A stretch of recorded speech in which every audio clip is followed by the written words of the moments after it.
कि पूरे देश में आंदोलन तो नहीं फैला अभी, ये दिल्ली के आसपास ही सिमट के रह गया है। अभी भारतीय जनता पार्टी ने चुनाव में आने से पहले कमिटमेंट किया था कि हम किसानों के बेहतरी के लिए, जो भूखमरी से और इससे जो मरते हैं, जो रिकॉर्ड तमाम तरह के हंगामे थे, सरकार चाहती कुछ और है, इम्प्लीमेंटेशन कुछ और होता है। दिल्ली में बॉर्डर पे जो लोग किसान आकर के रोके गए हैं या रुके हैं, उनका सबसे बड़ा जो जमावड़ा है वो देखिएगा पंजाब और हरियाणा से है। यह बिल इन्हीं दो राज्यों के लिए है, ऐसा नहीं है, पूरे देश के लिए लागू है। तो बिल में कुछ अगर खूबियां हैं तो कुछ कमियां भी हैं। नमस्कार, मैं जितेंद्र प्रसाद, सुपरफास्ट न्यूज में आपका स्वागत है। पूरे देश में इस समय किसान आंदोलन की दौर चल रहा है। जगह जगह लोग किसान प्रदर्शन, धरना प्रदर्शन कर रहे हैं। दिल्ली के चारों ओर किसानों का जमघट लगा हुआ है। हमारे साथ जयप्रकाश जनता दल के राष्ट्रीय अध्यक्ष पंकज सहाय जी हैं। हम उनसे जानने का प्रयास करते हैं कि जयप्रकाश जनता दल का किसान बिल पर क्या रुख है। पंकज जी, पूरे देश में जो किसान बिल आया उसके विरुद्ध किसान लोग आंदोलन कर रहे हैं। जयप्रकाश जनता दल के राष्ट्रीय अध्यक्ष के तौर पर जयप्रकाश जनता दल क्या रुख अपना रहा है इस बिल पर? देखिए, ऐसा है कि किसान बिल का अवलोकन हम लोगों ने किया और उसका एक सारांश भी निकाला कि किसान बिल बेसिकली 3 बिल पास हुए हैं, जिसमें सबसे महत्वपूर्ण जो आप बता रहे हैं, खैर इसको मैं करेक्ट करूंगा कि पूरे देश में आंदोलन तो नहीं फैला अभी, ये दिल्ली के आसपास ही सिमट के रह गया है। और इसमें जो सबसे ज़्यादा जो किसानों को समस्या है वह है जो भंडारण अधिनियम का जो तीसरा बिल है उस पे है कि हम लोगों को मैक्सिमम सेलिंग प्राइस और वगैरह वगैरह जो भी है, यानी रख रखाव भंडारण सुरक्षा अधिनियम जो है वो उन सारी चीज़ों को लेकर के हो रहा है। किसान की जहाँ तक हम बात करें तो शुरू से और आज भी कहा गया है कि भारत कृषि अर्थव्यवस्था पर टिका हुआ यह देश धीरे धीरे प्रगतिशील और विकासशील देशों में गिनती में नंबर 1 पे जा रहा है। तो मेरे ख्याल से कोई भी सरकार जब कानून लाती है, कोई भी सरकार हो, पिछली सरकारें भी रहीं, अभी भी रहीं, तो किसी न किसी तरीके से उसको पॉलिटिकल एंगल दिया जाता है। और इन चीज़ों का बड़ा महत्व रहता है कि हम कैसे किस चीज़ को प्रस्तुत करते हैं। अभी भारतीय जनता पार्टी ने चुनाव में आने से पहले कमिटमेंट किया था कि हम किसानों के बेहतरी के लिए, जो भूखमरी से और इससे जो मरते हैं, जो रिकॉर्ड तमाम तरह के हंगामे थे, लोन उन पे कर्ज हो जाता है, उसको बैंकों ने कर्ज दे रखा है, उनको माफ़ी का हर बार आप सुनते होंगे, हर सरकार, केंद्र सरकार या राज्य सरकार किसानों की लोन माफ़ी के लिए स्कीम लाती है या घोषणा करती है। सरकार आने के बाद उस पर कार्यान्वयन भी होता है। 100% तो नहीं हो पाता है, क्योंकि यहाँ का एक सिस्टम है जो नौकरशाही का, ब्यूरोक्रेट्स का, वो बड़ा ही कॉम्प्लिकेटेड है और सरकार चाहती कुछ और है, इम्प्लीमेंटेशन कुछ और होता है। तो वहाँ आकर के समस्याएं पैदा होती हैं और उसी का रिफ्ट का परिणाम है कि हम उस पर राजनीतिक रोटी सेकने के लिए तमाम तरह के पॉलिटिकल पार्टी, राजनीतिक दल आगे आकर खड़े हो जाते हैं। अब वर्तमान स्थिति में हम अगर देखें तो दिल्ली में बॉर्डर पे जो लोग किसान आकर के रोके गए हैं या रुके हैं, उनका सबसे बड़ा जो जमावड़ा है वो देखिएगा पंजाब और हरियाणा से है। पंजाब हरियाणा के लोग ही ज़्यादातर हैं और ये किसान ही प्रभावित हैं। यह बिल इन्हीं दो राज्यों के लिए है, ऐसा नहीं है, पूरे देश के लिए लागू है। तो मेरे ख्याल से बिल तो एक तरफ देखा जाए तो बिल में कुछ अगर खूबियां हैं तो कुछ कमियां भी हैं। मेरे ख्याल से किसानों को ले करके बैठ करके उनको ऐसा करना चाहिए कि जहाँ पे लग रहा है कि किसानों की बात रखने की है, राजनीति न करते हुए सभी पार्टियों को समर्थन देते हुए और एक कंबाइंड बैठक, ऑल पार्टी मीटिंग बुला करके सभी से चर्चा विचार विमर्श करके किसान के प्रतिनिधि जननेताओं को बुला करके और उसमें एक निर्णय लेना चाहिए कि आप लोग चाहते क्या हैं।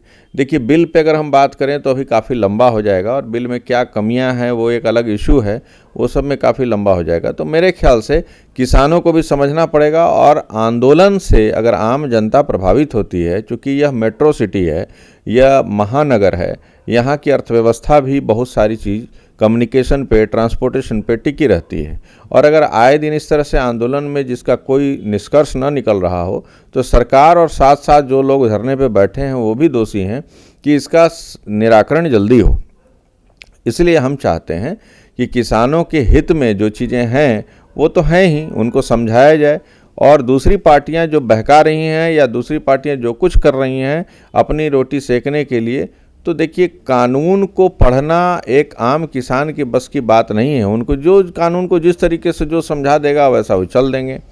तो मैं तो एक तरह से किसानों के हित के लिए चाहता हूं कि जो कुछ भी हो उसमें संशोधन की अगर ज़रूरत है तो सरकार जल्द से जल्द निर्णय ले और इसको संशोधन करके ये आंदोलन को समाप्त करे, क्योंकि देश भर में इसका कोई बहुत खास परिणाम देखने को नहीं मिला है। यानी सर्व एक्सेप्टेंस अगर देखा जाए तो सार्वभौमिक एक्सेप्टेंस हो रही है, स्वीकार्यता है। जहाँ तक बात है कि कुछ चीज़ों को ले करके जहाँ बड़ी बड़ी मंडियाँ हैं, जैसे आप दिल्ली ले लीजिए, हरियाणा ले लीजिए, पंजाब ले लीजिए, यहाँ पे मंडियों का बहुत बड़ा स्ट्रक्चर है। तो कुछ ना कुछ मामले यहीं पे आकर के स्वार्थ से या किसी तरीके का बिजनेस मॉड्यूल पे आकर टिकी है, जिसमें कि एक कानून है वाणिज्य सुरक्षा अधिनियम करके, उत्पादन वाणिज्य सुरक्षा अधिनियम करके कानून है, उसको लेकर के ही ज़रा डिस्प्यूट है। तो उस पर कुछ ना कुछ निर्णय लें, मेरा कहना ये। लेकिन किसान संगठन जो धरने पे बैठे हैं वो लोग तो पूरे बिल वापसी के लिए कह रहे हैं, वो संशोधन की बात मान नहीं रहे हैं। देखिए ये तो अब देखना ये पड़ेगा कि वो जो किसान के नेता हैं वो जो सरकार के साथ विज्ञान भवन में सरकार की जो उत्तरदायित्व जो दिया गया है, माननीय रेल मंत्री हैं पीयूष गोयल जी, नरेंद्र सिंह तोमर जी जो कृषि मंत्री हैं वही है ना अभी, तो इन लोगों को जो जिम्मेदारी दी गई है, इन लोग के साथ जो लोग मीटिंग में बैठते हैं, जो किसान नेता बैठ रहे हैं, अब किसान नेता हैं या नहीं हैं ये तो मैं नहीं कह सकता, लेकिन अगर ये लोग इस तरह की बातें कर रहे हैं तो कहीं ना कहीं ये गलत है। बिल जो बनता है, एक चीज़ बताइए आप मुझे, कोई भी कानून एक सर्वसम्मति से संसद पास करती है, उसके बाद आता है। एक मंशा सरकार की जरूर थी कि कोरोना के समय में जून में अध्यादेश ला करके इसको पास कराने की ऐसी क्या ज़रूरत पड़ गई कि इतना इम्पॉर्टेंट था कि पास करी, वो मेरे समझ से थोड़ा बाहर रहा। लेकिन अगर कानून में पूरे समर्थन किसका हुआ, सांसदों का हुआ, तो जिस समय इनके सांसद वोटिंग करने जा रहे थे तो सांसद तो कभी नहीं विरोध किया और ना ही सांसदों का लोगों ने विरोध किया। यह विरोध प्रायोजित लग रहा है। और इस तरह से अगर देखा जाए, अगर संपूर्ण कानून को बदलने की बात करें तो हम तो फिर यही कहेंगे कि यह विरोध प्रायोजित है और फिर यह किसानों का मुद्दा नहीं है। अच्छा, इसमें जैसे देखा जा रहा है केजरीवाल सरकार ने पहले बिल लागू कर दिया, अब वो उसका विरोध कर रहे हैं, ऐसे ही जैसे पंजाब में भी कुछ इस तरीके की स्थितियां हैं। देखिए केजरीवाल सरकार की जहाँ तक बात करें तो केजरीवाल जी पंजाब में अपना बेस बनाना चाह रहे थे। पिछला चुनाव में उन्होंने, केजरीवाल जी ने अपने लोगों को पंजाब में अच्छा खासा पैसा, धन, बल सब झोंका, लेकिन उसका रिजल्ट बहुत अनुकूल नहीं आया।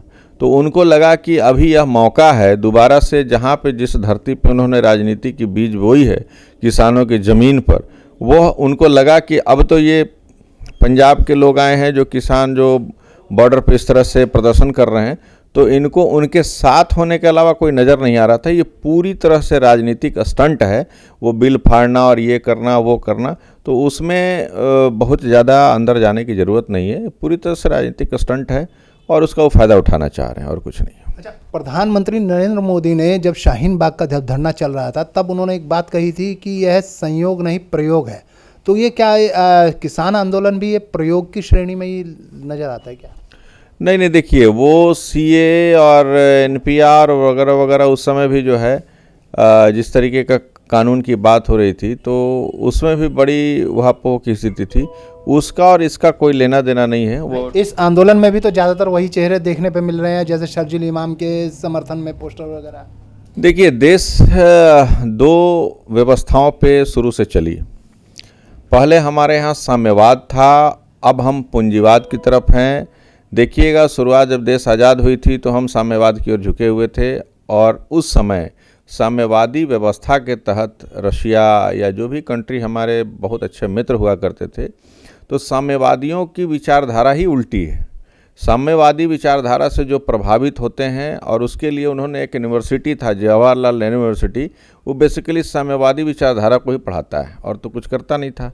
अब धीरे धीरे स्ट्रक्चर बदल रहा है। तो उस विचारधारा से जो लोग उत्पन्न हुए, उनको कभी भी ऐसा लगेगा कि देश अगर कहीं आगे किस तरह से बढ़ रहा है तो ऐसी बात करेंगे जो कि जिससे विरोध पैदा हो और देश के विकास में एक गति में अवरोधक पैदा हो।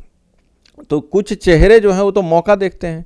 अब उन चेहरों को अगर आप गिनेंगे कि सीए में भी यही थे, यहाँ भी वही हैं, तो ऐसा नहीं है। वो तो उनका कोई रोक थोड़ी है, आज वहाँ खड़े हैं कल यहाँ खड़े हैं, उनका काम है आंदोलन में शामिल होना, तरह तरह के अपना फेस वैल्यू बढ़ाना, या उनका काम है कि हम किसी तरह से एक गुट को समर्थन करें जिससे हमको दूसरी पार्टियां पूछें, चुनाव के समय में उनका एक महत्व हो, और उससे उनका रोजगार है, रोजी रोटी चलती है। वो एक अलग इशू ही है। हालांकि ऐसा नहीं है कि इस 2-4 लोग नज़र आ गए तो ये मीडिया का देन है कि दिखा दे, इसी से उनकी पब्लिसिटी होती है, स्टंट होता है, तो इसलिए वो आते जाते हैं। वैसे इसका उसका आंदोलन से कोई लेना देना नहीं है।